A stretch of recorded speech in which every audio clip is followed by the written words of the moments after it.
మన ప్రభు అయిన త్వరగా రానయ్యున్న నజరేయుడైన యేసుక్రీస్తు నామంలో ఈ శాలెం పరిచర్య వారు నిర్వహిస్తున్నటువంటి ఈ సంవత్సరాంతం యొక్క నవంబర్ మాసం సహవాస ఉజ్జీవ ప్రార్థనలకి సంఘముగా కూడి వచ్చిన మీకు అందరికీ నా హృదయపూర్వకమైన వందనాలు. అలాగే నన్ను ఆహ్వానించిన పాస్టమ్మ గారికి కూడా నా హృదయపూర్వకమైన వందనాలు. మీ అందరికీ వందనాలు. త్రియేక దేవునికి స్తోత్రాలు. హల్లెలూయా. అందరూ బాగున్నారా? అయితే చప్పలు కొట్టి ప్రభుని మహిమపరచండి.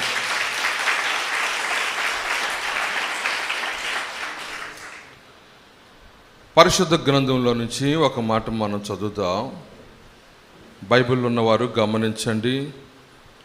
కొరింథీయులకు రాసిన 2వ పత్రిక 5వ అధ్యాయం 17వ వచనాన్ని చదువుతారా? కాగా ఎవడైనను క్రీస్తునందున్న ఎడల వాడు నూతన సృష్టి, పాతవి గతించను, ఇదిగో ఇదిగో క్రొత్తవాయను. ఎవడైనను నేను క్రీస్తు వాడని, క్రీస్తు బిడ్డని, క్రీస్తు కుమారుణ్ణి, క్రీస్తుకి సంబంధించిన వాడుని అని చెప్పుకుంటుంటే వాడు గురించి చెప్తున్నాడు.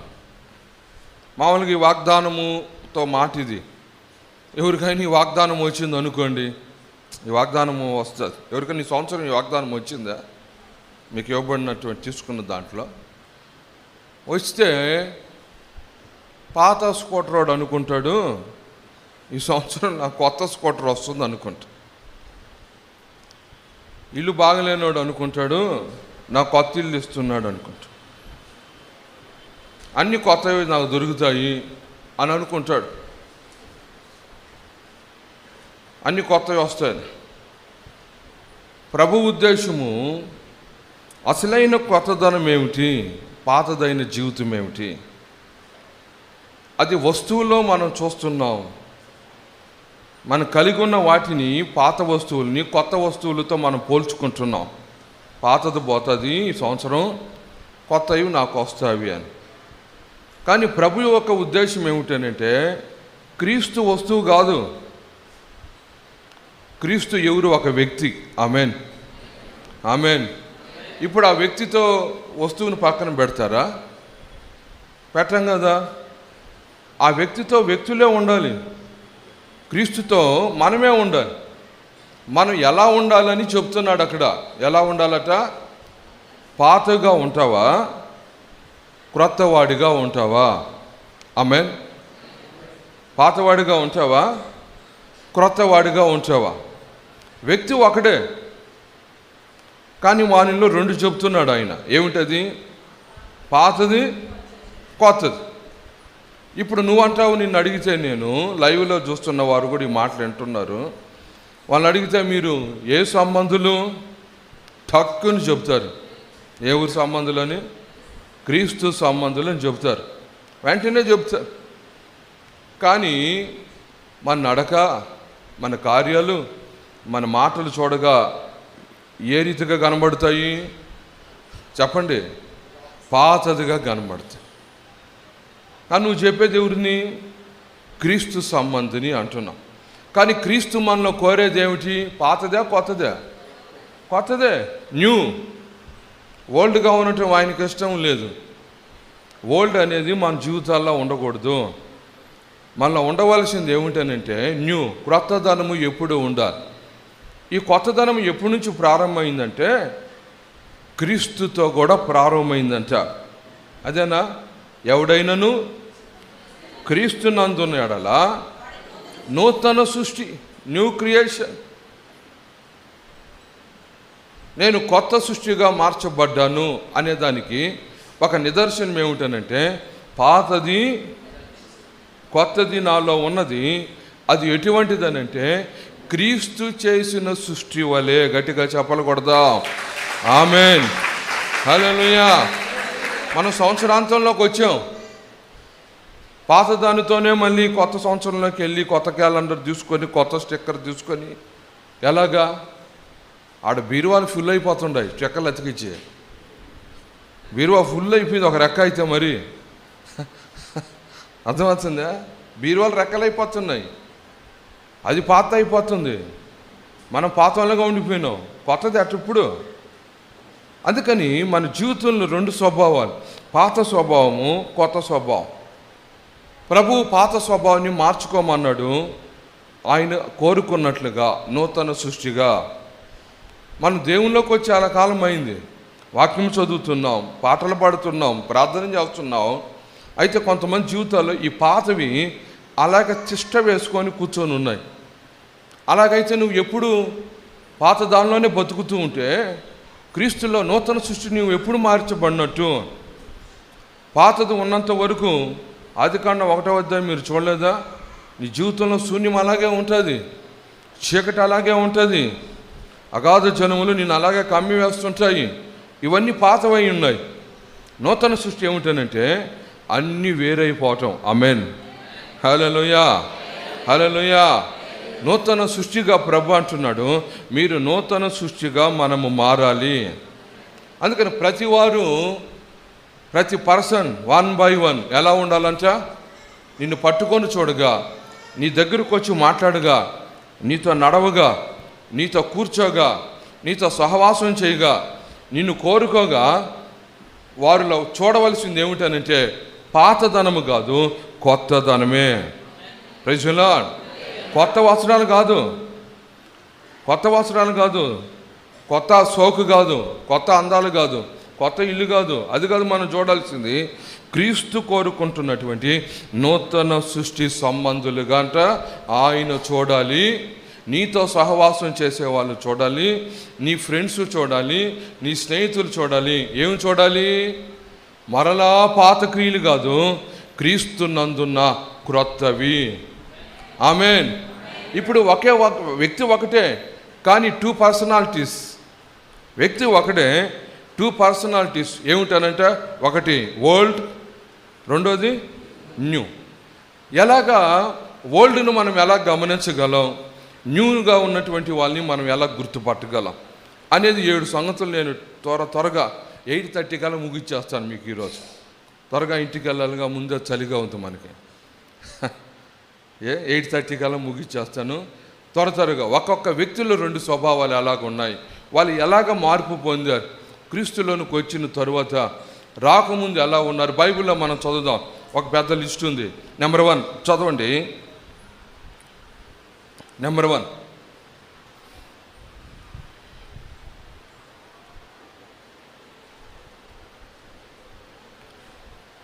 మత్తయి సువార్త 26వ అధ్యాయం 74వ వచనం చదువుదాం. మత్తయి సువార్త, ఒకరు చదవండి అమ్మా.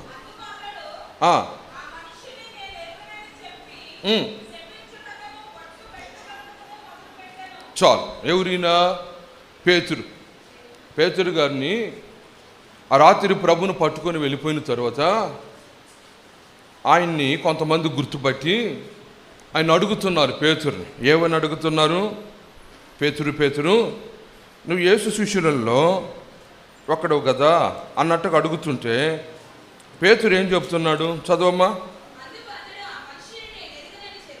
అది ఆ మనుష్యుని నేను ఎరుగను. ఆమేన్, ప్రైజ్ ది లార్డ్. ఏమన్నాడు పేతురు? మొట్టమొదటి అపోస్తలుడు అని ప్రభు పిలిచాడు. పేతురు, నువ్వు అపోస్తలుడివయ్యా, నీ మీద నేను బండను కడతాను, సంఘాన్ని కడతాను అని పేతురుతో మాట్లాడాడు. పేతురు ఆయనతో ఉన్న రోజుల్లో.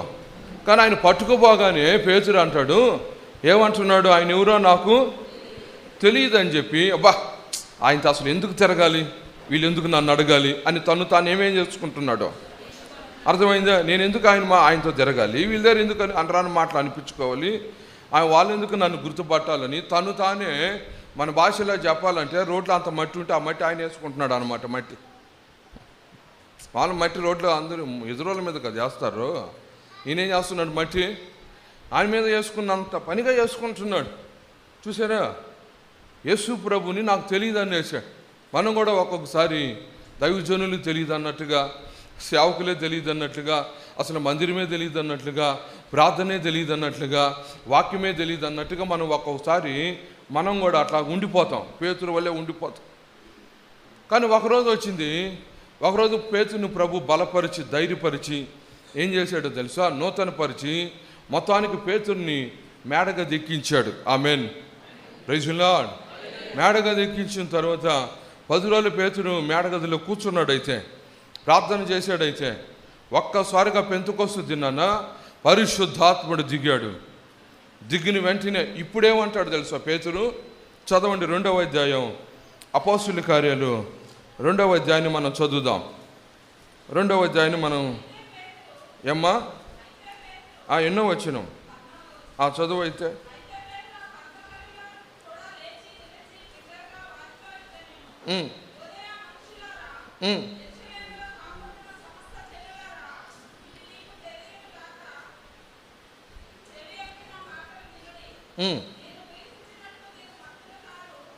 కాదు, నేను సాక్షిని అని ఉంటుంది. చదవండి.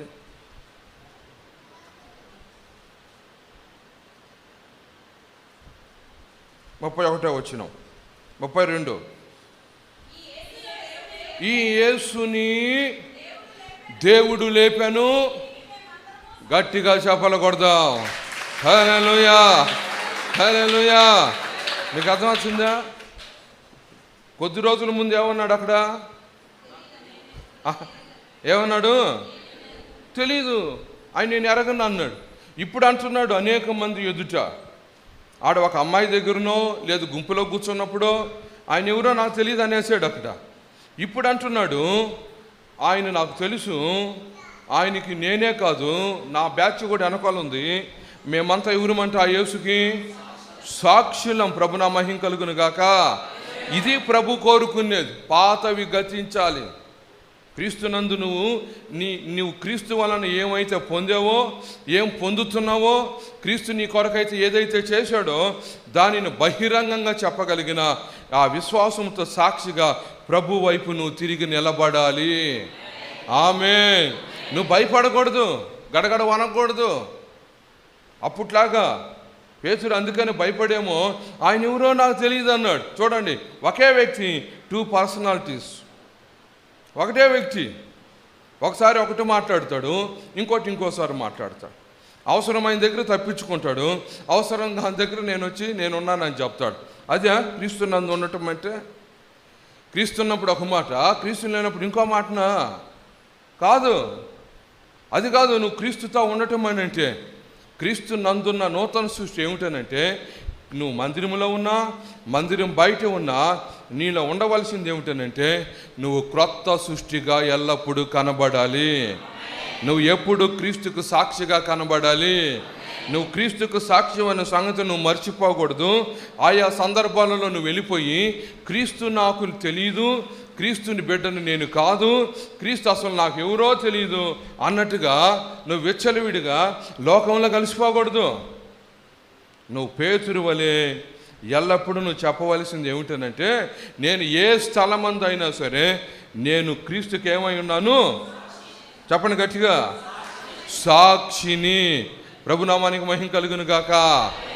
ఇప్పుడు ఒక్క వ్యక్తిలోనే ఎన్ని మార్పులు వచ్చాయి? పాతది బయటికి వెళ్ళిపోయింది, ఇప్పుడు క్రొత్తది బయటకు వచ్చింది. దానిని పేతురట ఆయన మరణించినంత వరకు ఆయన్ని తలకిందులుగా నిలబెట్టి చంపేశారని చరిత్ర చెబుతుంది. అక్కడ వరకనంట ఆయనలో పాతది మరలా రాలేదు. ఆయన నూతన సృష్టిగానే సాక్షిగానే హతసాక్షిగా మార్చబడెను. ప్రభునా మహిమ కలుగును గాక. ఈరోజు నువ్వు ఉండగలవా? ఎవడైనాను క్రీస్తునందు ఉన్నాడలా వాడు నూతన సృష్టి. అంటే ఏమిటి? కొత్త బట్టలు వేసుకోవటమా, కొత్త వస్తువులు కొనుక్కోవటం అది కాదు. నూతన సృష్టి అని అంటే నువ్వు ఏ స్థలమందు అయినా సరే నువ్వు క్రీస్తుకి ధైర్యముతో నేను సాక్షిగా నిలబడి ఆ సాక్ష్యమును ప్రాణము పోయినంత వరకైనా సరే క్రీస్తు కొరకు నేను కాపాడుకుంటాను. మొదటి సంగతి. రెండవది చదవండి పరిశుద్ధ గ్రంథంలో. రెండవది మార్కు సువార్త 5వ అధ్యాయము 15వ వచనం చదువుదాం. 5:15.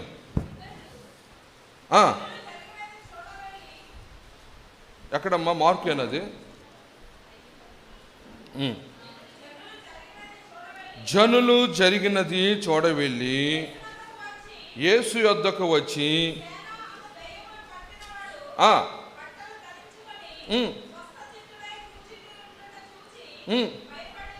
Amen amen. ఎన్నో వచ్చిన అది? మార్కు 5:5. 5వ వచనం చదవండి. వాడు ఎల్లప్పుడూ సమాధులలోను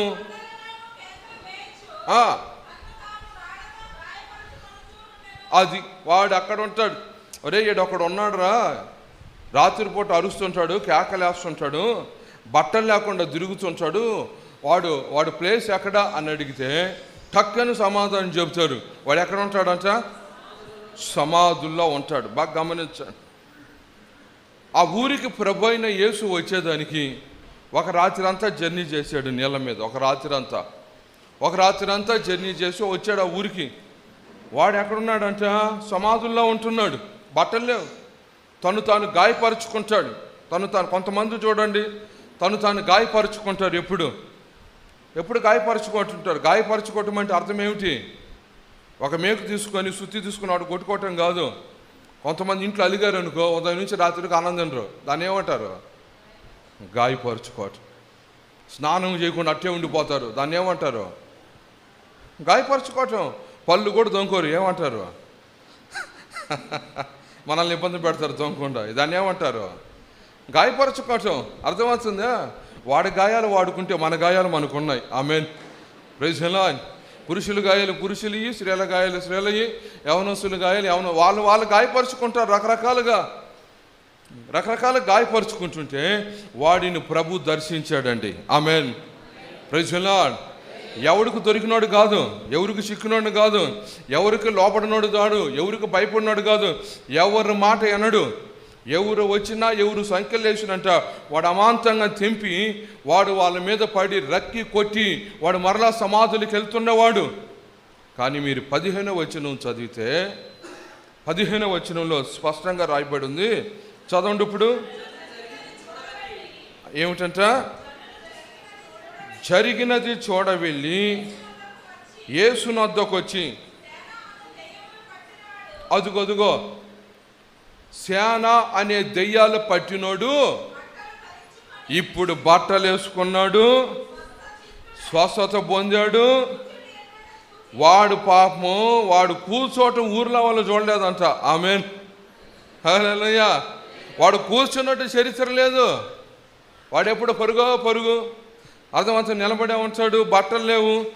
15వ వచనంకి వచ్చేసరికి వాళ్ళ మార్పు వచ్చింది. ఎవరురా మార్పు తెచ్చాడనంటే క్రీస్తు. గట్టిగా చెప్పకూడదా? హల్లెలూయా, హల్లెలూయా. ఒకప్పుడు నువ్వు కూడా ఇలాగే ఉండొచ్చు. ఒకప్పుడు వాడు దెయ్యాల చేత బంధింపబడి ఉన్నాడు. దెయ్యాలు వాడిని ఏలుబడి చేసాయి. నిన్ను కూడా ఒకప్పుడు ఏ దెయ్యం పట్టుకుందో, ఏ దెయ్యం బంధించిందో, ఏ దెయ్యం నిన్ను మోసం చేస్తుందో, ఏ దెయ్యం ఎక్కడికి ఎత్తుకొని పోతుందో, ఏ దెయ్యం చేతుల్లో పడి దాని ప్రేరేపణ చేత ముందుకెళ్తున్నావో, ఏ దెయ్యం ఎలా ఉందో తెలియదు. ఆ దెయ్యాలన్నీ నిన్ను నడిపించవలసిన నడిపింపుకు నడిపించేసాయి.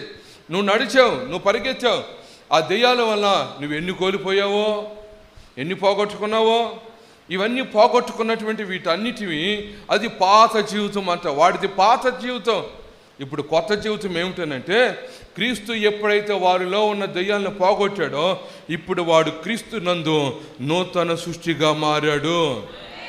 Praise the lord. హల్లెలూయా.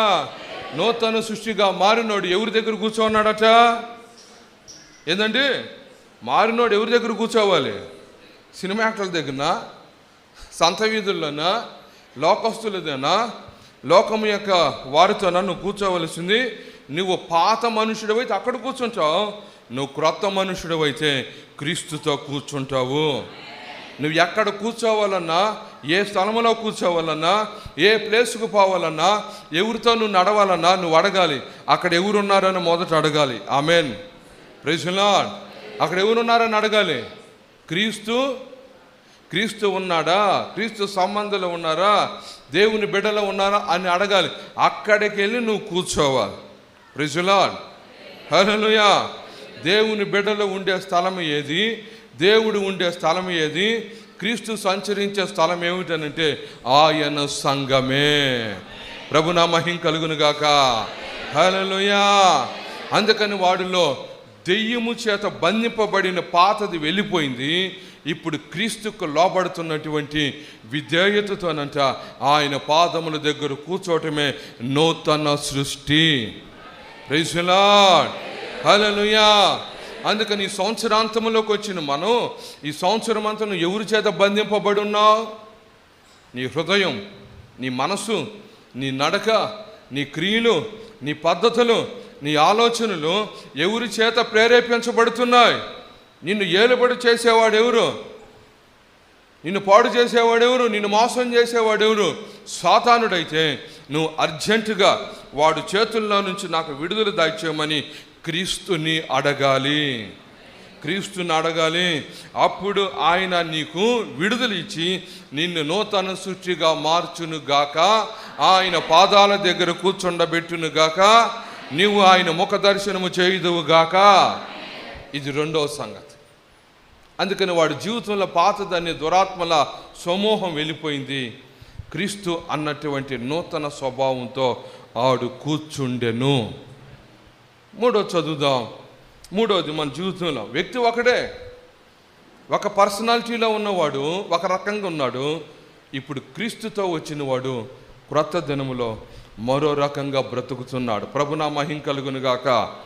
మూడోది చదవండి. యోహాను రాసిన, యోహాను గురించి లోకాసు వార్త 9వ అధ్యాయం 54వ వచనం.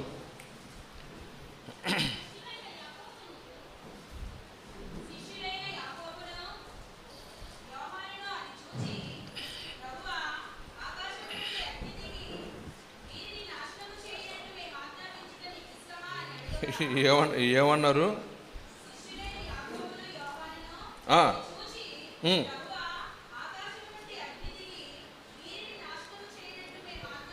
బాగా గమనించండి, బాగా గమనించండి. ఎవరు అంటున్నారు ఆ మాట? యాకోబు, యోహాన్. వాళ్ళకి పిచ్చి కోపం వచ్చినట్టుంది ఆ మనుషుల మీద, వారి మీద వాళ్ళకి పిచ్చి కోపం వచ్చేసింది. పిచ్చి కోపం వచ్చి ఏమంటారో తెలుసా? ఏమంటున్నారు?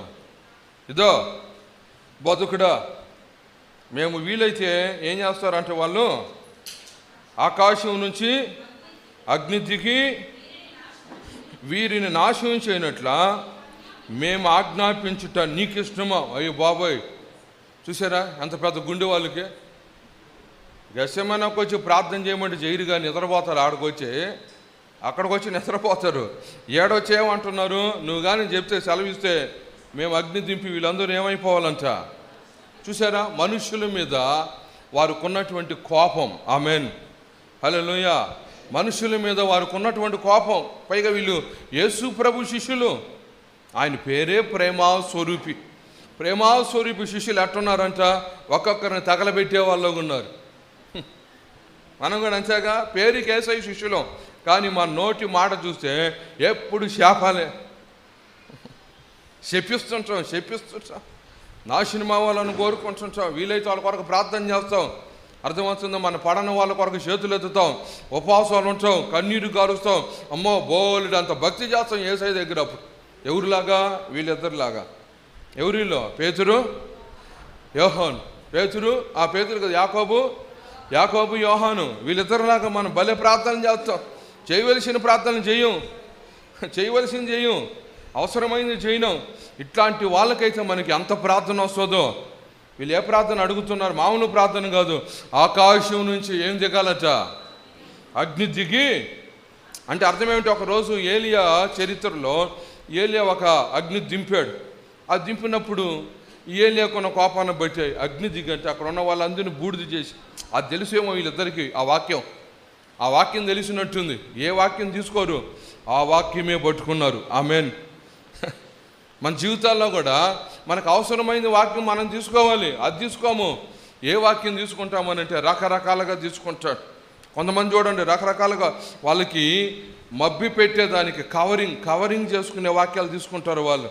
వీళ్ళు కూడా అలాగే అనుకున్నారేమో, మేము ఏలియా దిగిన అగ్ని వాక్యాన్ని తీసుకొని నువ్వు కానీ సెలవిస్తే యేసయ్యా మేము ఇప్పుడే అగ్ని దింపి వీళ్ళందరిని ఏం చేస్తారంట, నాశనం. అదే క్రీస్తునందు ఉండటం అంటే ఒక నాశనాన్ని కోరుకోవటమా? క్రీస్తునందు ఉండటం అంటే అదే నీకు క్రీస్తు నేర్పించినటువంటి ప్రేమ, అలాగా బ్రతకటము, అదే నీకు వారి మీద ఉన్న అసూయ, అదే నీకు వారి మీద ఉన్న పగ, అదే వాళ్ళ మీద నీకున్నటువంటి క్రోధము, అది కాదు. అందుకని ప్రభు వారిని ఆ తర్వాత వచనంలో చదివితే వారిని ప్రభు ఏం చేశాడు అనుంది, ఏందండి, ఇష్టమైంది అన్నాడా, గద్దించాడా? వెంటనే వారినంటే ఆయన ఏం చేశాడో తెలుసా, గద్దించను. ప్రభునామానికి మహిమ కలుగును గాక. ఆమేన్. గద్దించను అనే మాటకి ఫుట్ నోట్స్లో ఒక మాట ఉంది, చదవండి ఎవరైనా కళ్ళు పెట్టి.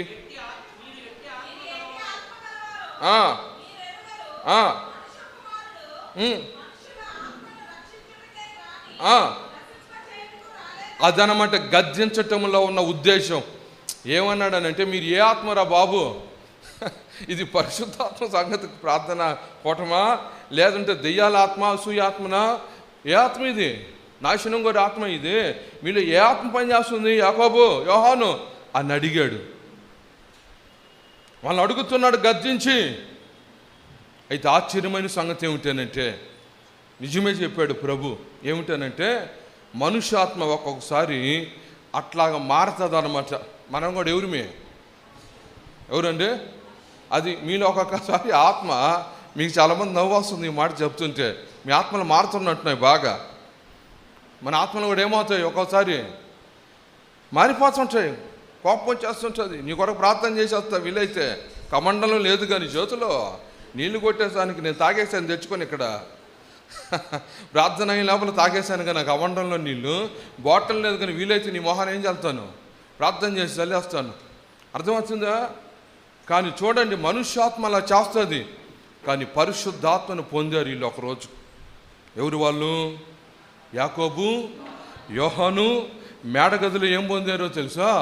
పరిశుద్ధాత్మను పొందిన తరువాత వాళ్ళు ఒక పత్రిక రాశాడు. యోహాను గారు పత్రిక రాశాడు, యాకోబు కూడా రాశాడు, యోహాను కూడా రాసిన ఆ పత్రికలో చదవండి. మొదటి పత్రిక ఏమంటాడో, ఆయన నాకు పత్రిక రాసిన పత్రికలు ఏమన్నాడు? 4వ అధ్యాయం 7వ వచనం చదువుదాం. అబ్బా, ఏమన్నాడమ్మా? ఇంతకుముందు ఏమన్నాడు యేసయ్య దగ్గర ఉన్నప్పుడు? ఒకరినొకడు ఏమనాలంట మనం ఏమనాలంట? అది పాతది, అది పాత గుణం, ఓల్డ్ గుణం.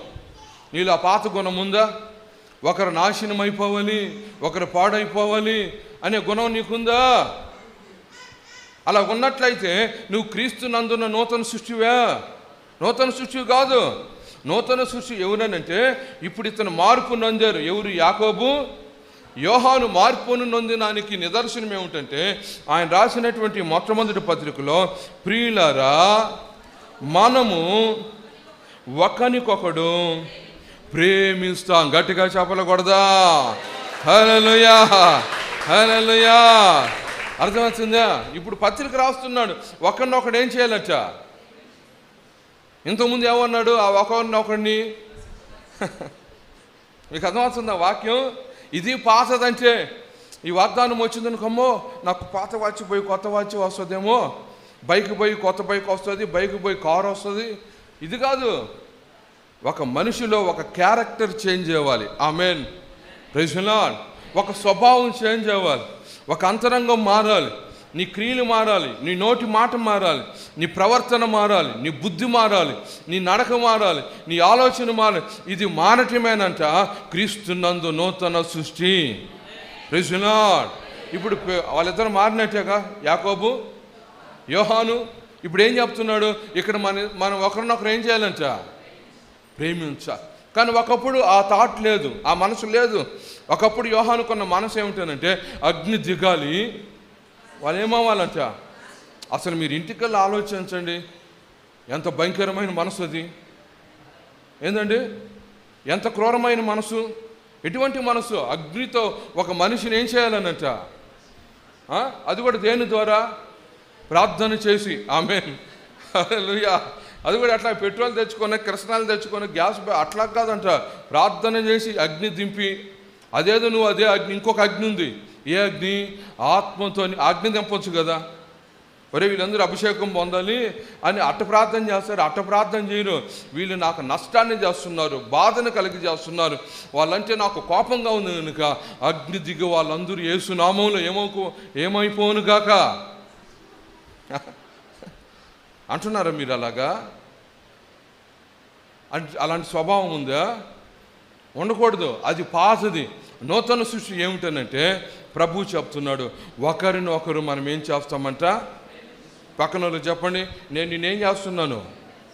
పక్కన వాళ్ళు చెప్పు, నేను నిన్ను ప్రేమిస్తున్నాను. అర్థమవుతుందా? ప్రేమించేవాడు వాని కొరకు ఏం చేస్తాడంటే మేలే చేస్తాడు కానీ కీడు చేయడు. గట్టిగా చెప్పలు కొట్టండి. హల్లెలూయా, హల్లెలూయా, హల్లెలూయా. ఇది 3వ సంగతి. 4వది త్వరగా చదవండి. 4 యోహాను రాసినటువంటి సువార్త 4వ అధ్యాయము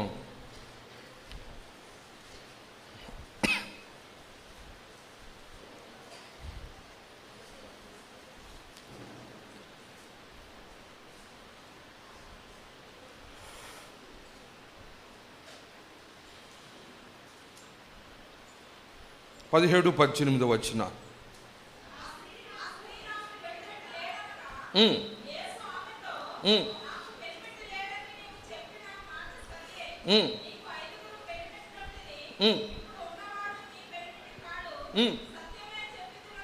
అన్నాడు. ఎవరామి? సమరయ స్త్రీ ఆ బావి దగ్గరకు వచ్చింది కడవెత్తుకొని. మనందరూ తెలిసిన స్టోరీలో ఇదంతా వచ్చింది. ప్రభుని కలిసింది. ప్రభు ఆ మాట్లాడుతున్నారు. ఆ మాట్లాడుతున్నప్పుడు ప్రభు ఆమెను అడుగుతున్నాడు, ఏమని? నీ పెనిమిటిని పోయి తీసుకొని అనంటే ఆవనింది. అప్పుడు జరిగిన సంభాషణ చదువమ్మా. 17వ వచనం 16. నువ్వు వెళ్ళి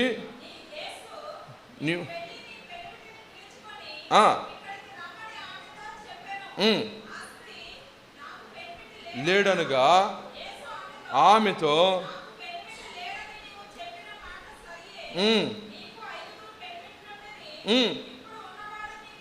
అది టోటల్ మొత్తం 6 మంది. 6 మందితో ఆమె సహజీవనం చేసింది. ఇది పాత జీవితము. 6 మంది యొక్క మనుషులతో ఉన్నటువంటి ఒక స్త్రీ, ఆమె జీవితం అది. చూడండి ఎటువంటి భయంకరమైన జీవితంలో ఉందో. కానీ ఇది ఆ యొక్క 17-18 వచనాలు అలా రాశాడు. కానీ అదే 4వ అధ్యాయాన్ని మనం కానీ చదివితే 29-30 వచనం చదువమ్మా. 29 చదవండి. 29.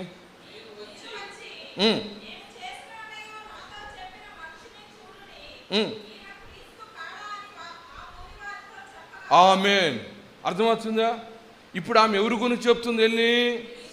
ఇప్పుడు 39వ వచనం చదవండి. నేను చేసినవన్నీ ఏమిటంట? నేను చేసినవన్నీ సాక్ష్యం ఇస్తుంది. గట్టిగా హల్లెలూయా చెప్దాం. హల్లెలూయా. చూసారా? ఎవరికైనా ఇప్పుడు ఒక పొరపాటులో ఉన్నారు, ఒక అక్రమంలో ఉన్నారు, ఒక పాపములో ఉన్నారు, ఎవరైనా గద్దించారు అనుకో, అమ్మ నువ్వు ఇది ఇలాగ ఉంటావా, అలా ఉంటావా అంటే మరలా క్రీస్తు దగ్గరికి వస్తారా? చర్చికే రారు, మందిరానికే రారు. అర్థమవుతుందా? ఏమైనా చెప్తే యేసు ప్రభు ఆమె చరిత్ర చెప్పాడు, చరిత్ర చెప్తున్నాడు. ఇప్పుడున్నవాడు కూడా నీ భర్త కాదు. అయినను కూడా అక్కడ నుంచి ఆమె కోపపడకుండా వెళ్ళి ఏం చేయాలంటే వాళ్ళ ఊరోళ్ళని కట్టుకొని తీసుకురావాలి. ఆయనని బాధ ఇడిచిపెట్టాలి. కర్రలతోనూ రాళ్లతోనూ ఏం చేయాలి? ప్రభుని మా అమ్మాయిని అంటారా, మా అబ్బాయిని అంటారా? అర్థమైంది? అనేదానికి నువ్వెవరివి? నీళ్ళు ఇస్తే తాగు, లేదా పోతా ఉండు, నీ దారిని పో అనాలి. పోయి ఊర్లో వాళ్ళని కట్టుకొని తెచ్చి ఆయన్ని రాళ్ళతో కొట్టి కర్రలతో కొట్టాలి. కానీ ఆమంటే ఊర్లోకి వెళ్ళి చెప్పద్ది, ప్రభు గురించి చెప్తుంది. నేను చేసినవన్నీ చెప్పాడు.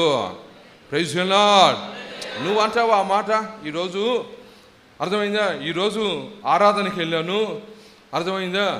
ప్రభు నాతో మాట్లాడాడు, నా గురించే మాట్లాడాడు, నన్ను హెచ్చరించాడు, నన్ను గద్దించాడు, నన్ను బుద్ధి చెప్పాడు, కనుక నేను ఇప్పుడు నూతన సృష్టిగా మారాను అంటారా? అన్నారు. అలాగెందుకు అంటారు? నా గురించే చెప్పారు. ఏమంటారు? ఏమంటారు? నా గురించే చెప్పారు, నన్ను చూసే చెప్పారు. అర్థమైందా? మీకు అర్థమవుతుందా? ఇదే కదా అనేది. అలాగనిందా ఆమె? అయ్యా ఎవరు చెప్పారు? ఆయన నేను రాకముందు నీకెవరు నా గురించి చెప్పేసినట్టున్నారు ఈ బావి కాడ. చెప్పామని బావిలో దూకేశారా? బావిలో ఉన్నాడా మనిషి? దాంకున్నాడా నీళ్ళల్లో? బిగపెట్టేసి ఉన్నాడు, ఊపు లోపల ఉన్నాడా ఏంది నా గురించి చెప్పి? మనం అడగతాం అలాగా. ఆమెకి ఏందో పాపం అంత జ్ఞానం లేనట్టుంది, 6 మందితో ఉండి కూడా. మీకు అర్థమై ఉంటుంది నాది పాయింట్. 6 మందితో ఉండి కూడా నాకు అంత జ్ఞానం లేదు. మనమేమంటాం? ఎవరు చెప్పారు అన్నా? నీకు ఎవరు చెప్పారన్నా? ఆశీర్వాదం పాస్టర్ గారు ఉంటే మొత్తం ఆయన చెప్పుంటాడు చరిత్ర. అన్నా ఎవరు చెప్పారు నా గురించి? నేనంటారు సేవకుడికి ఎవరు చెప్పబల్లే, పరిశుద్ధాత్ముడు తెలియపరుస్తాడు. Praise the lord. నాకు ఆ కుటుంబం తెలుసు. ఆ కుటుంబం ఊరికొరికే గొడవలు వేసుకునే. నేను ఎప్పుడైనా వాక్యం ఇలా చెప్పినప్పుడు కొన్ని ఎగ్జాంపుల్గా చెప్తా ఉండేది. ఆమె అడిగేది వచ్చి, ఏమడిగేదంటే, ఈరోజు మా ఇంట్లో జరిగినట్టుగా చెప్పేసావయ్యా, నీకెవరు చెప్పారా? నీకెవరు చెప్పారు? నాకేం చెప్తారమ్మా అని ఆమె అనుమానం పడింది. ఎందుకంటే వాళ్ళ మిద్ది మీద ఇంకొక విశ్వాసం ఉంది. ఆమెకి ల్యాండ్ ఫోన్ ఉంది. ల్యాండ్ ఫోన్ కింద జరిగేదంతా అన్నకు ఫోన్ చేసేసి చెప్పేస్తుంది. అన్న దీన్ని ఎత్తుకొని వచ్చి వాక్యంలో చెప్పేస్తూ ఉన్నాడు అని. ఈ కథలు అనటం నాకాడ తిరిగింది. ఏమనుకుంటుంది? అర్థమనుకుందా? పైన చెప్పేస్తుంది అక్క ల్యాండ్ ఫోన్లో, అన్నప్పుడు వాక్యంలో చెప్పేస్తున్నాడు. అన్నకి ఎలా తెలిసిపోతుందో ఆమె ఆమె ఆమె ఒకరోజు ఆమె గుడారాల పండగకు పోయింది. అప్పుడు ఆదివారం వచ్చి ఇన్ని వారాల కంటే ఆమె గుడాల పండుగ వెళ్ళిన తర్వాత వీళ్ళింట్లో పెద్ద తగ్గు జరిగింది. అది నాకు తెలియదు. నేను వాక్యం చెప్తా అసలు ఎటువంటి జరిగిందో అట్లాగే నేను నిలబెట్టి ఇలాగుంటుంది చెప్పేసి ఆమె దగ్గరకు వచ్చి, అన్నా అసలు ఈరోజు తగ్గు కూడా చెప్పేసావన్నా నువ్వా? వింటున్నారా? ఎట్ట తెలుసు అన్నా నీకు? ఎట్ట తెలుసు అని అంటే, నువ్వు ఇప్పుడు దాకా ఏమనుకున్నావు అమ్మా? ఏమనుకున్నా? అప్పుడు అవనింది, నేను పైన అక్క ఫోన్ చేసి చెప్తుంది అనుకున్నాను, ఇప్పుడు అక్క గుడాల పండగకి వెళ్ళిందన్నా, ఇది మాత్రం దేవుడే చెప్పాడన్నా. ఆమెన్. ఆ ఊరికి వెళ్తే కానీ నీకు అర్థం కాలేదు దేవుడు చెప్పేది. నీకు ఆ ఊరికి వెళ్తే కూడా అర్థం కదా. నీకు ఎవరు చెప్తున్నాడు, ఇక్కడ ఎవరు మాట్లాడుతున్నారు? ఆమె అలాంటిది కాదు, సమరయ స్త్రీ. నీకెవరు చెప్పారు, ఎవరు చెప్పాలని అడగటం లేదు. ఆయన చెప్పినవాడు సత్యవంతుడు, చెప్పినవాడు యథార్థవంతుడు, చెప్పినవాడు సృష్టికర్త. చెప్పినవాడు ఆయన ఎవరో తెలుసా? సర్వంతర్యామి. ఆయనకు అన్నిటా అంతటా ఆయన ఉండగలిగిన వాడు గనుక నీ చరిత్ర ఆయన చెప్పాడన్న సంగతి విని ఆమె వెళ్ళి అంటుంది ఊర్లో వాళ్ళకి, నావన్నీ చెప్పాడు గనుక ఆయనే రక్షకుడు. అర్థమవుతుందా? పాతవి ఇప్పుడు కొత్తది ఏమైందంట. అది మనం అలా మాట్లాడకూడదు. అర్థమవుతుంది? మీరు వాక్యం వింటున్నారు, వాక్యము నీ దగ్గరకు వచ్చినప్పుడు ఆ వాక్యాన్ని నువ్వు తీసుకునేటప్పుడు అది అద్దము అని బైబిల్ చెప్పింది. ఆమెన్. అదేమిటంట? అది అద్దం నీ దగ్గరకు రాగానే అద్దం ఏం చూపిస్తుంది? నీ సహజ ముఖాన్ని చూపిస్తుంది. అది నీకు చూపించినప్పుడు ఇది దేవుడే చెప్పాడని నువ్వు నూతన సృష్టిగా మార్పు పొందాలి. ప్రభునామానికి మహిమ కలుగునుగాక. ఇది 4వ సంగతి. సమరసుడు ఇప్పుడు ఎలా మారింది? పాతది ఏం గతించింది? ప్రభు చెప్పిన మాట సత్యమని ఎరిగి రక్షకుడిని అంగీకరించను. 5వ సంగతి అపోస్తుల కార్యాలు 9వ అధ్యాయం 1వ వచనం చదువుదాం. 9:1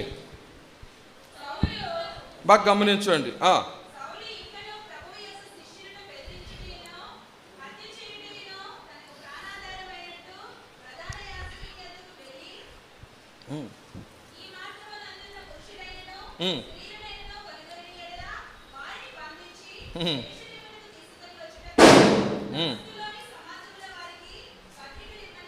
చాలు.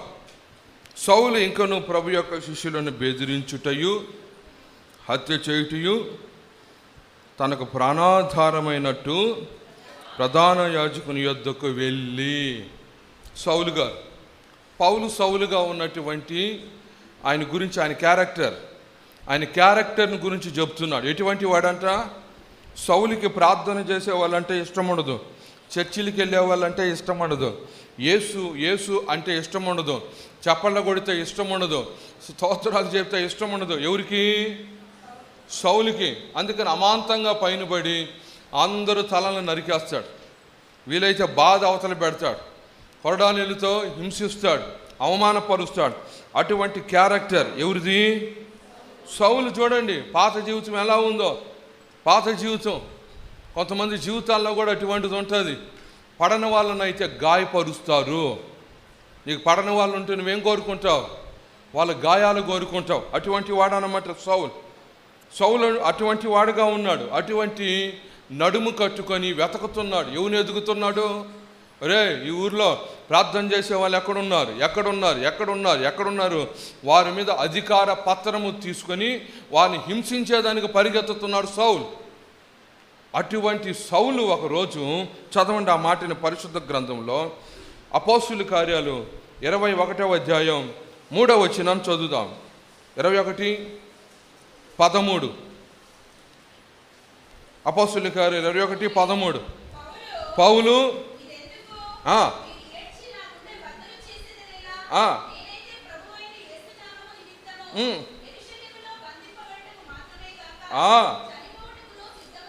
గట్టిగా చేపలు కొట్టు. హల్లెలూయా, హల్లెలూయా. అప్పుడు యేసు ప్రభు నామము చెప్తేనే ప్రాణాలు తీయాలని ఉన్నాడు. ఇంకో సంగతి తెలుసా? స్టెఫనుని చంపినప్పుడు ఆయన ఇతను సమ్మతించను అని బైబిల్లో రాశాడు. ఎవరు ఆయన? ఈ సౌలే. ప్రార్థన చేసేవాళ్ళని చంపి సమ్మతించున్నాడు.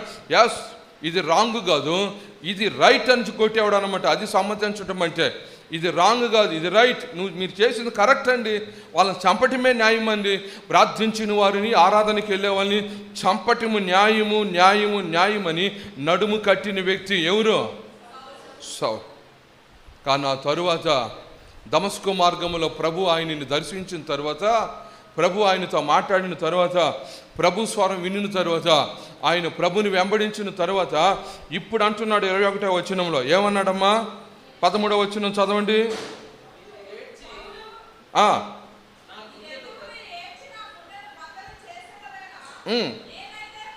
నేనైతే, అది అండర్లైన్ చేయాలి, నేనైతే ప్రభువైన యేసు నామము నిమిత్తం, ప్రభు నా మహిమ కలుగును గాక. ఒకప్పుడు ఏ నామం అంటే పడలేదో, ఇప్పుడు అంటున్నాడు ఆ నామము నిమిత్తము యెరూషలేములో బంధింపబడతాను. వీలైతే ఆ యెరూషలేము ఏమైపోతాడంట? చనిపోవటం కూడా నేను సిద్ధంగా ఉన్నా. అది క్రీస్తునందు నూతన సృష్టి. హల్లెలూయా, హల్లెలూయా. ఈ దమ్ము ధైర్యం నీకుందా? మీరు చెప్పండి. ఒకప్పుడేం ప్రార్థన చేసే వాళ్ళని అవమానపరిచాడు, వాళ్ళని దూషించాడు, వాళ్ళని తిట్టి కొట్టి ఈడ్చుకొచ్చి రోడ్లోకి తీసుకొచ్చి ఎన్నో హింసలు చేశాడు. ఇప్పుడు అది పాత జీవితం, కక్షపూరితమైన జీవితం, పడనటువంటి జీవితం. యేసు అంటేనంట ఆయనకి ఏదోదో ఉండేది, ఒళ్ళు అలా ఉండేది. ఎదరపోయేవాడు కాదు, అన్నాలు పానాలు తినేవాడు కాదు. ఎంతసేపు ఖడ్గం ఎత్తుకొని ఊరి మీద పడి పరిగెత్తేవాడు. యేసు అంటుంటే జనులు. కానీ ఇప్పుడు ఆ యేసు కొరకు మారిపోయిన వాడు, క్రీస్తు వెలుగుని ఎప్పుడైతే చూశాడో, క్రీస్తు స్వరం ఎప్పుడైతే ఉన్నాడో, క్రీస్తు రక్తములో ఎప్పుడైతే బాప్తీసం తీసుకున్నాడో, క్రీస్తు యొక్క ఆత్మని ఎప్పుడైతే పొందుకున్నాడో, ఇప్పుడు అంటున్నాడు నేను ఆ నామము నిమిత్తము ఏమవుతాడట? ఆ నామము నిమిత్తము బంధించిన ఇబ్బంది లేదు. బంధించడం అంటే ఏమిటనంటే అరెస్ట్. ఏంటండి? నన్ను అరెస్ట్ చేసిన ఏమీ నో ప్రాబ్లం. వీలైతే నన్ను కొట్టి చంపినా సరే ఇంకా సంతోషం. ఎందుకనంటే ఆ ఒక్క నామం కొరకు నా ప్రాణమైన విడిచిపెడతాను. ఇది పాతవి గతించి నీ జీవితంలో నూతన సృష్టి అనుభవాలు. ఇది అనుభవాలు. పాత వాచ్యం పోయింది, కొత్త వాచ్యం వస్తుంది. అర్థమవుతుందా? ఇది కాదు. ఏమిటి అనుభవాలనంటే, ఆత్మీయ అనుభవాలు ఏమిటనంటే, ఒకప్పుడు క్రీస్తు అంటే పడలేదు, ఇప్పుడు క్రీస్తులోనికి వచ్చాను, ఆయన కొరకు ఎంత దూరమైన. ఆమేన్. నా ప్రాణమా, నా సమస్తమా, ప్రభుని స్తుతించుమా. నా యేసు చేసిన మేలను నీవు మరువకుమా. నా యేసు చేసిన మేలను నీవు మరువకుమా. నా ప్రాణమా, ప్రభుని స్తుతించుమా. నా యేసు చేసిన మేలను నీవు మరువకుమా. నీవు మరువకుమా. నీవు మరువకుమా. పనికిరాని పైకి లేపితివి, క్రీస్తునే బండపైన నన్ను నిలిపితివి. పనికిరాని పైకి లేపితివి, క్రీస్తునే బండపైన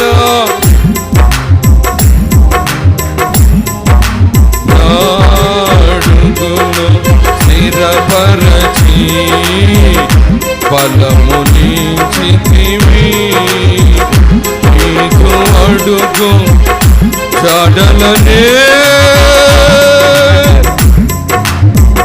నీకు అడుగు జాడలనే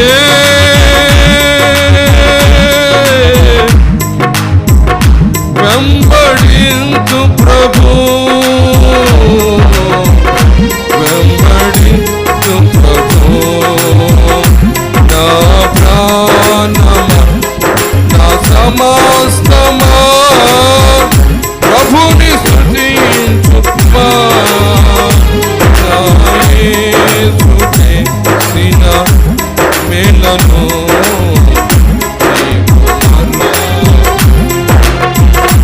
అంధకారపు లోయలలో నేను నడచితిని,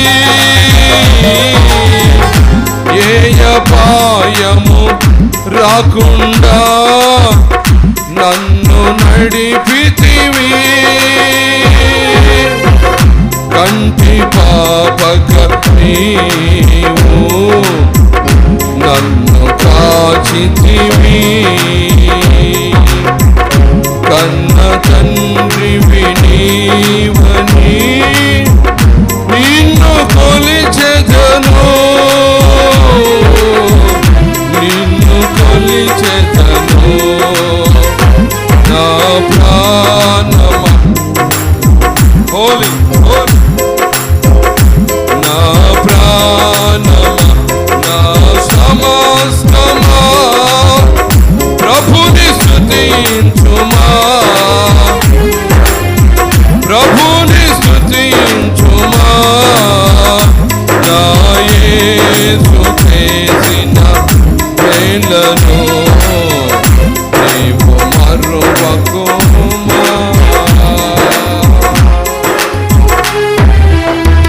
హల్లెలూయా, హల్లెలూయా, హల్లెలూయా. బాగా గమనించండి, సౌలుకు ఉన్నటువంటి ఆ మార్పు మన జీవితంలో అదే. పేరు మారుతుంది. ఇప్పుడు సౌలుకి పౌలని పేరు మారింది, మనం కూడా పేరు మారుతుంది. పేరు మార్చారా అని అడుగుతారు కొంతమంది. మా పేరు మార్చారా? నా పేరు ఏంది నా పేరు, ఏందమ్మా నా పేరు అని అడుగుతారు. అర్థమైంది? పేరు మారింది. ఏం మారలేదు? చెప్పండి, ఏం మారలేదు. అర్థమవుతుందా? పౌలు అలా కాదు, పేరు మారింది, ప్రవర్తన మారింది, అన్నీ మారిపోయింది. టోటల్ మరో వ్యక్తిగా ఉన్నాడు. ప్రభునా మహిమ కలుగును గాక. ఆమేన్. ఎన్నవది ఇది? 5వది. ఆ రోజు చెప్తాను త్వరగా. లోకాసు వార్త 19వ అధ్యాయం 7వ వచనం చదువుదాం. 19:7.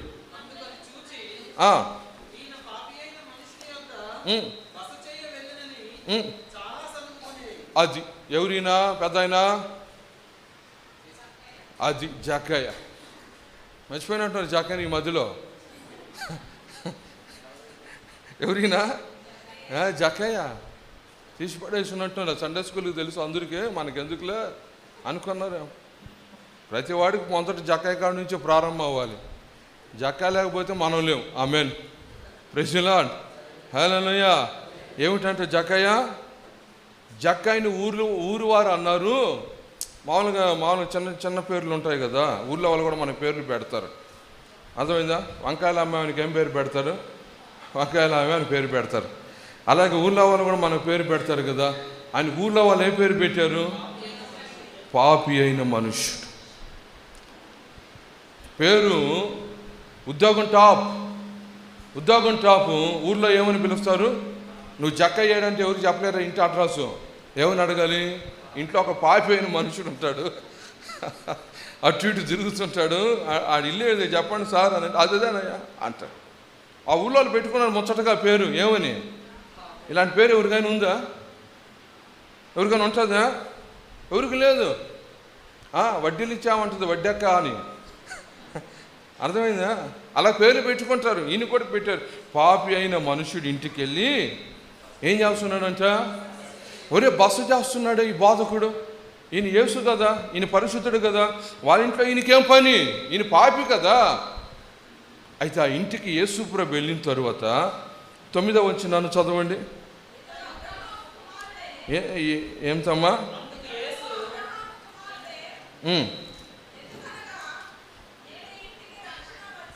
కాదు 5వ వచనం.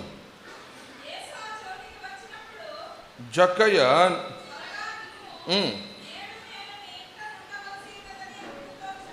8వ వచనం. 8 నిలువబడి, స్టాండ్. ఏమిటంట? నిలవబడి. ఏందండి? భలే మాట. నిలవబడి ఇప్పుడు అంటాడు, ప్రభువా నా ఆస్తిలో సగము బీదలకు ఇచ్చుచున్నాను, ఎవని యొద్ద అయినా నేను మోసం చేశాను కనుక ఇది ఖచ్చితం. ప్రతి ఇంటి డోర్ తట్టి తలుపు తెరిస్తే జక్కయ్య ఉంటాడు. ఏం జక్కయ్య మళ్ళీ డబ్బులకు వచ్చావా? కాదండి, నేను డబ్బులకు రాలేదు. మా ఇంటికి యేసు వచ్చాడు. యేసు దగ్గర నేను ఒక తీర్మానం చేశాను. ఏమిటో తెలుసా? నేను ఇక మీదట పాపి అయిన మనుషుడిగా నాకు ఉండటము ఇష్టము లేదు. నేను ఇప్పుడు నీతిమంతుడిగా బతకాలనుకుంటున్నాను కనుక ఆ నీతిమంతుడు ఏం చేయాలి? ఆ డబ్బులతోనే పెట్టుకొని నీతిమంతుడిగా ఉండి ఊరేగవచ్చు.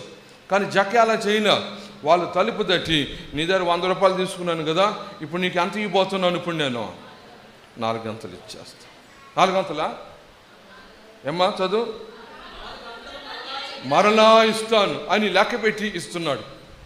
మళ్ళీ ఆ ఇంటికి వెళ్తున్నాడు, మళ్ళీ తలుపు దాడుతున్నాడు. ఏమై జక్కయ్య ఏమి అని అంటే, నీ దగ్గర కూడా తీసుకున్నాను ఈ మధ్య అన్ని లెక్క పెట్టిస్తున్నాడు. వాడు పెట్టేంత డబ్బే లెక్క పెట్టి ఇచ్చి నాకు ఓటేయండి అంటాంలే. నాకు ఓటేయండి అంటున్నాడా జక్కయ్య? ఇది ఓటు డబ్బులు కాదు ఇది. Amen. Praise the lord. Hallelujah. ఇది ఓటికి తీసుకునే డబ్బులు కాదు. ఈయన ఇంతకుముందు తీసుకున్నటువంటి డబ్బులకు బదులుగా ఈయన ఏం చేస్తున్నాడంటే తిరిగి ఇచ్చి తన నీతిని, తన యథార్థతని, అతనుల పాతది గతించినట్లుగా నేను కొత్త సృష్టి క్రీస్తు యేసు మూలంగాని ఆయన సాక్ష్యము చూపిస్తున్నాడు. ప్రభునామానికి మహిమ కలుగును గాక. ఆమేన్. అది చూపించ. నేనంటాను, నువ్వు తట్టి డబ్బులు ఇవ్వలే, వాళ్ళు వచ్చి ఓటుకి డబ్బులు ఇస్తే నువ్వు తీసుకోకుంటే చాలు. నీకు అర్థమైందా? నేను తట్టి అక్క అక్క అక్క అక్క మీకెన్ని నాకు ఈ మధ్య 6 వచ్చాయి. 6 కాగితాలండి. ఈయనకి ఇస్తారు, ఆయనకి ఇస్తారు, అలాయనకి ఇస్తాడు, అందరి దగ్గరికి ఇచ్చేస్తారు. అందు దగ్గర తీసుకొని ఒక ఫ్రిడ్జ్ కొంటారు, పాస్టర్కి చెప్తారు, పాస్టర్ యేసయ్య ఆశీర్వదించాడు. యేసయ్య ఆశీర్వదించాడు, అదే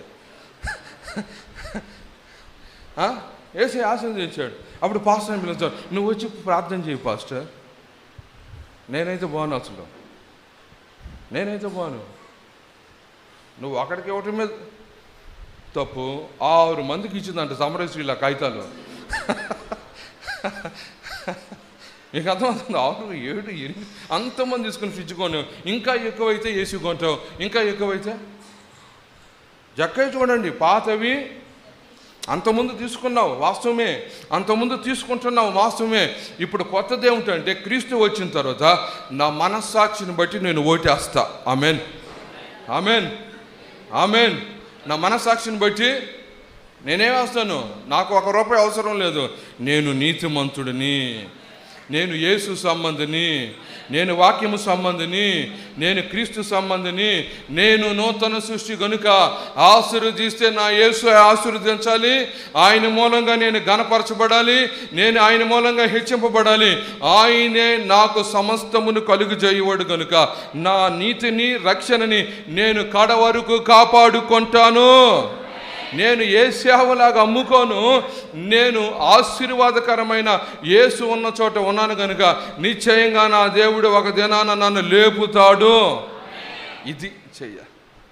అందుకని తలుపు తట్టి వాళ్ళందరికీ ఇచ్చి, జక్కయ్య ప్రతి ఇంటిలో మీకు చెప్పానా, ఇప్పుడు పేరు మారింది. ఇంక ఊర్లో వాళ్ళు ఆయన ఏం అనరు.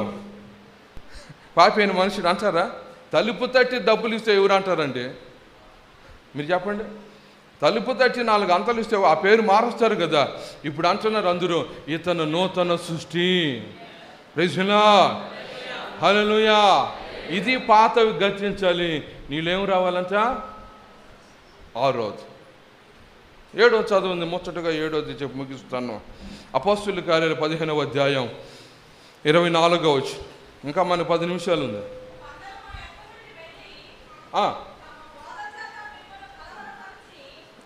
అపోస్తలుల కార్యాలు 16వ అధ్యాయం 24.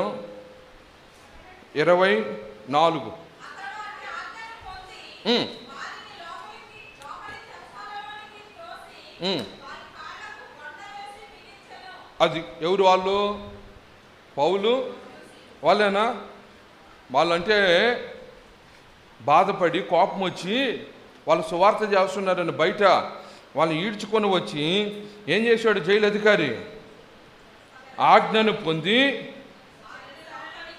చెరసాలలోనికి మెడపట్టి తోసి వారి కాళ్ళకు బండగట్టి గట్టిగా బిగించే, కాళ్ళకి చేతులు బిగించే. మామూలుగా ఉండదు ఆ శిక్ష.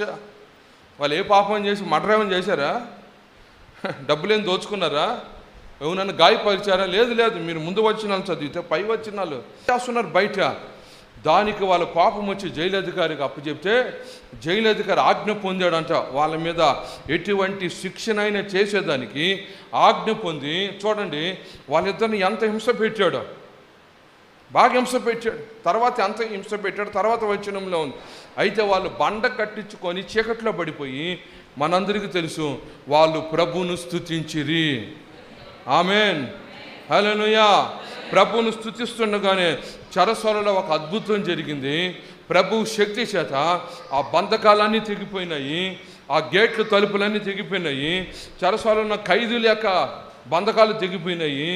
అప్పుడు ఈ జైలధికారి అయ్యో అందరూ పారిపోయారని కొవ్వొత్తు ఒకటి వెలిగించుకొని వెతుకుతూ ఉన్నాడు.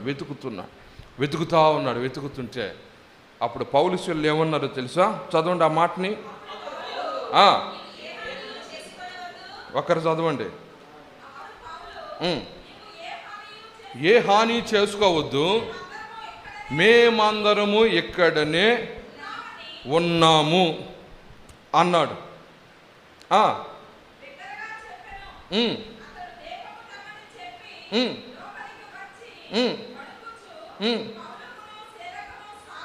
సాగిలపడి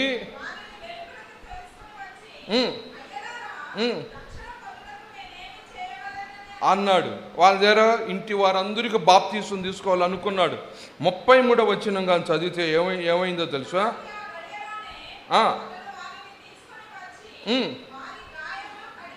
ఆమేన్, హల్లెలూయా. ఎవరి గాయాలు కడుగుతున్నాడు? అర్థమైందా? పై వచనంలో 23వ వచనంలో దెబ్బలు కొట్టింది ఎవరు? చెరసాలలో దోసింది ఎవరు? బండ కట్టింది ఎవరు? హింసించింది ఎవరు? ఇప్పుడు గాయాలు కడిగేది ఎవరు? అర్థమవుతుందా? పాత జీవితంలో ఎంత కక్షగా చేశాడనంటే, ఎంత రౌద్రంగా ప్రవర్తించాడనంటే, వారి మీద పైన విరుచుకుపడ్డాడు. ఎవరు? ఆ జైలధికారి. కానీ దేవుని స్తుతించగా దేవుడు ఆ గదిలోనికి ఆయన ప్రభావంతో దిగిరాగా ఒక కార్యం జరగటం వల్ల ఇతనిలో మార్పు వచ్చేసి, జైలు అధికారి కొన్ని గంటల్లో మార్పు వచ్చేసి ఆ మార్పుతో అంటున్నాడు, వాళ్ళ దగ్గరే కూర్చున్న, అయ్యో మీకు అర్థమైంది అది? ఆ గాయాల మీద ఏం రాస్తున్నాడే కానీ అంటున్నాను, బాబు ఈ గాయాలు చేసింది నేనే, నన్ను క్షమించు. నువ్వు అంటావా మాట? నన్ను క్షమించు, ఆ గాయాలు నేనే కదా, ఏదో నాకు బుద్ధి లేక జ్ఞానం లేక ఇలాగ నీకు గాయాలు చేశాను, నన్ను క్షమించని వారి గాయాలు ఏం చేస్తున్నాడంట? చూసారా? ఆ దయా హృదయం నీకు రావాలి, ఆ కరుణా హృదయం రావాలి, ఆ మనసు నీకు రావాలి. ఎవరి మీద? ఇంతకుముందు సేవకులంటే పడదు, వాళ్ళు సేవకులే కదా, పౌలు శీలలు సేవకులంటే పడదు, వాళ్ళు గాయపరిచేంత కోపం ఉన్నటువంటి ఈయనకి ఇప్పుడు అంటున్నాడు, ఆ సేవకులు ప్రేమ చూపెను. ఎందుకనంటే క్రీస్తు ఇతనిలోకి వచ్చాడు. ప్రభునా మహిమ కలుగును గాక. హల్లెలూయా. క్రీస్తు ఎవరు లోనకు వస్తాడో వారి ద్వారా ఇతర మనుషులనంట ఇది గమనించాలి. ఇప్పుడు నీకు లోపలికి వచ్చాడని చెప్తున్నావు కదా, ఇది గమనిస్తున్నారా జనులు? ఇతరులను చూస్తున్నారా?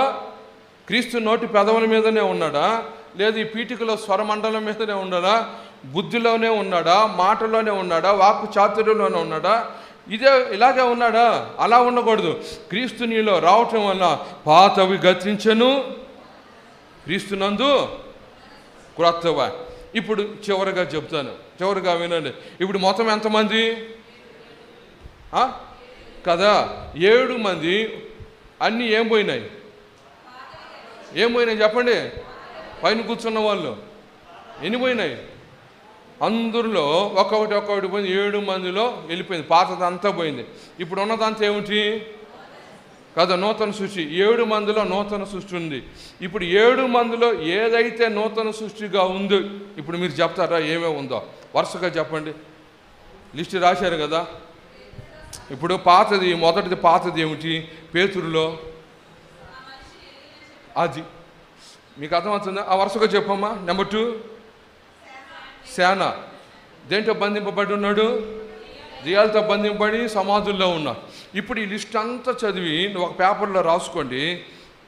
ఆ లిస్టులో ఉన్నటువంటి పాత స్వభావంతో ఉన్న వాళ్ళందరూ రాసుకొని ఒక చిన్న ఆరామ ఒక రౌండ్ ఇచ్చావు అనుకో, ఇది సంఘము కాదు.